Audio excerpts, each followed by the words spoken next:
दोस्तों नमस्कार। Colonel Ajay Shivaji astro money group first global astro finance digital channel से आपसे मुखातिब होता हूँ। आज 18 जून सन 2026। दोस्तों आज के एपिसोड में हम कॉटन कपास के बारे में चर्चा करेंगे। साथ साथ खरीफ की बुआई में बड़ी गिरावट और मिलों की मांग से कॉटन की कीमतों में मजबूती देखी जा रही है। साथ साथ CCI से भी यानी कॉटन कॉरपोरेशन ऑफ इंडिया ने भी जमकर कपास की बिकवाली की है। जानिए पूरी रिपोर्ट विस्तार से। दोस्तों खबर निकल के आ रही है कि एक तरफ देश में चालू खरीफ सीजन की बुआई के शुरुआती आंकड़े पिछले साल से पीछे चल रहे हैं, तो दूसरी ओर स्पिनिंग मिलों की मांग बढ़ने के कारण कपास के दामों में तेजी का माहौल गर्मा गया है। बुधवार को गुजरात और उत्तर भारत के राज्यों में कॉटन की कीमतों में लगातार दूसरे दिन सुधार देखा गया। सबसे पहले हम चर्चा कर लेते हैं खरीफ बुआई की शुरुआती रुझान। ये कपास और तिलहन में सबसे बड़ी कमी बोझ सोइंग में देखी जा रही है। Ministry of agriculture and farmer welfare के क्रॉप वेदर वॉच ग्रुप ने 12 जून सन 2026 तक के जो आंकड़े जारी किए हैं उनके मुताबिक देश में कुल खरीफ का रकबा पिछले साल के 88.04 लाख हेक्टेयर से 3.9% घटकर 84.60 लाख हेक्टेयर रह गया है। ये पिछले साल के मुकाबले 3.44 लाख हेक्टेयर कम है। कपास को इसमें सबसे बड़ा झटका लगा है। कपास के रकबे में सालाना आधार पर year on year basis 3.66 lakh hectare की भारी गिरावट देखने को मिली है। इस साल अब तक 9.53 लाख हेक्टेयर में कपास की बुआई हुई है, जबकि पिछले साल समान अवधि में 13.19 लाख हेक्टेयर का क्षेत्र कवर हो चुका था। गन्ना छोड़कर बाकी सभी फसलें सुस्त देखी जा रही हैं। गन्ने के अंदर 54.08 लाख हेक्टेयर को छोड़ दिया जाए तो मौसमी खरीफ बुआई पिछले साल से लगभग 10% नीचे है। दलहन की बुआई में भी 1.18 लाख हेक्टेयर की कमी है, जिसमें धान, बाजरा, मूंगफली, जूट की बुआई में शुरुआती दौर में सकारात्मक बढ़त देखी गई थी। साथ साथ कम बुआई और मानसून की धीमी रफ्तार के बीच स्पिनिंग मिल्स और ट्रेडर्स ने कॉटन कॉरपोरेशन ऑफ इंडिया से जमकर खरीदारी की, जिससे हाजिर भाव मजबूत हुए।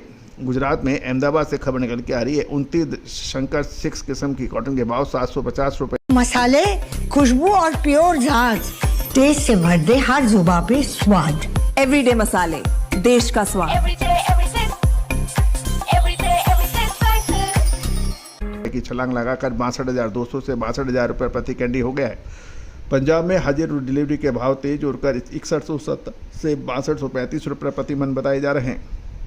हरियाणा में भाव बढ़कर 5,970 से 6,000 रुपये प्रति मन पर पहुंच गए हैं। राजस्थान और ऊपरी राजस्थान में दाम 6,000 से 6325 रुपये प्रति मन और लोअर राजस्थान में 57 से 58,000 रुपये प्रति कैंडे के भाव बताए जा रहे हैं।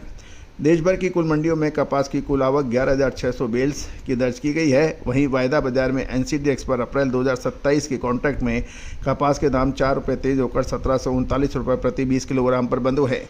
अंतर्राष्ट्रीय बाजारों में आइस कॉटन में भी कुछ मजबूती की संभावना देखी गई है।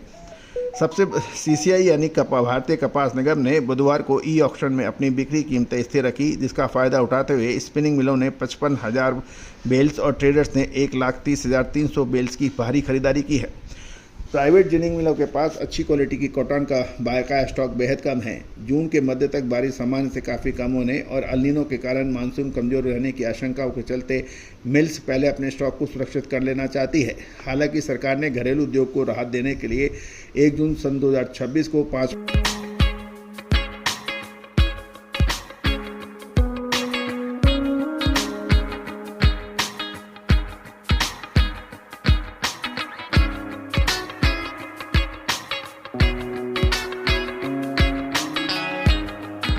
महीनों के लिए कॉटन आयात पर सभी कस्टम ड्यूटी हटा दी है, जिससे आने वाले दिनों के अंदर आयात बढ़ने की उम्मीद लगाई जा रही है। अब हम चर्चा कर लेते हैं तेल और बिनोला कपास खली की बात। कॉटन वॉश की बात करें तो वैश्विक बाजार में खाद्य तेलों की गिरावट के असर से घरेलू बाजार में कॉटन वॉश की कीमतें टूट गई हैं। धुले में घटकर 1,460 रुपये और जालना में 1,445 रुपये और गुजरात में डिलीवरी भाव 1,455 रुपये प्रति 10 किलो के भाव बताए जा रहे हैं। बिनोला की बात करें तो तेल मिलों की सीमित लिवाली और उत्तर भारत में बिनोला के भाव स्थिर रहे। हरियाणा में 4450 से 4800 रुपये और राजस्थान में 4400 से 4800 रुपये के भाव रहे। पंजाब 4250 से 4700 रुपये प्रति क्विंटल दर्ज किए गए हैं। कपास या खली की बात करें तो पशु आहार निर्माताओं की मांग निकलने से कपास खली के दाम स्थिर से तेज रहे। सेलू में भाव बढ़कर 4120 रुपये और गूंज में 4,000 रुपये प्रति क्विंटल हुए हैं, जबकि पीपल गांव और बालानगर में दाम 4100 रुपये प्रति क्विंटल पे देखे रहे हैं। गौरतलब है कि नई फसल आने में अभी कई महीना का समय बाकी है। बुआई के शुरुआती आंकड़े कमज़ोर है, इसलिए आगामी 2 हफ्तों में मानसून की प्रगति बाजार को अगले दिशा और सीसीआई की मूल्य नीति भी निर्धारित कर सकती है। दोस्तों ये भी तय है कि आपको याद होगा मानसून पे हमने आपको अपडेट देते हुए कहा था इस बार मानसून डिले हो सकता है, जबकि शुरुआती दौर के अंदर भारतीय मौसम विभाग ने सही समय पे मानसून का अग्रिम विश्लेषण दिया था और उसके बाद उन्होंने लगातार अपने वक्तव्य चेंज किए थे। दोस्तों हमने आपको यही अपडेट दिया था कि इस समय क्योंकि अधिक मास की वजह से मानसून डिले हो सकता है, साथ साथ नौतपा खंडित होने की वजह से इस बार औसत से कम बरसात होने की संभावना है और असमान बरसात की भी संभावना है, यानी कहीं बिल्कुल सूखा और कहीं बिल्कुल अत्यधिक बरसात की भी संभावना से इनकार नहीं किया जा सकता। रहा सवाल बुआई में डिले, तो ये बेहतर होगा क्योंकि शुद्धता ऐसी जो हर घर की पसंद बने। सुधा महेश ठक्कर, हल्दी के विश्वसनीय निर्यातक। आज ही संपर्क करें। इस बार मानसून की संभावना जो रील बैक है, यानी मानसून की वापसी अक्सर सितंबर महीने में होती है, जो इस बार अक्टूबर तक होने की उम्मीद लगाई जा रही है। अतः जो यदि खड़ी फसलों पर बारिश गिरती है तो नुकसान हो सकता है, इसलिए यदि बुआई में डिले है तो इसको नकारात्मक नहीं सकारात्मक समझना चाहिए। दोस्तों कहा जाता है कि समय पे विश्लेषण मिल जाए तो व्यापारी निश्चित रूप से फ़ायदा उठाता है। आज आपका चैनल अजय एस्ट्रो मनी गुरु देश दुनिया का कॉटन कॉम्प्लेक्स और एग्रो कमोडिटीज़ पर नंबर 1 चैनल के रूप में जो आपने स्थापित किया है, मैं पूरी टीम की तरफ से आपको बधाई और संदेश देना चाहता हूँ।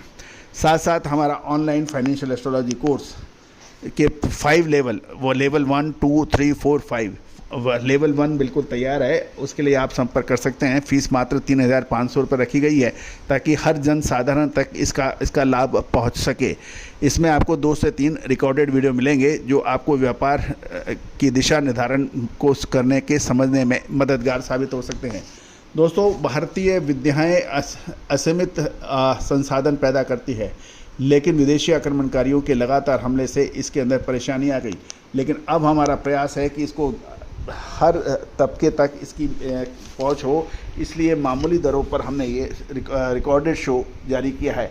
आज ही संपर्क करें, नंबर स्क्रीन पे दिए हैं। All the very best, good luck, happy trading.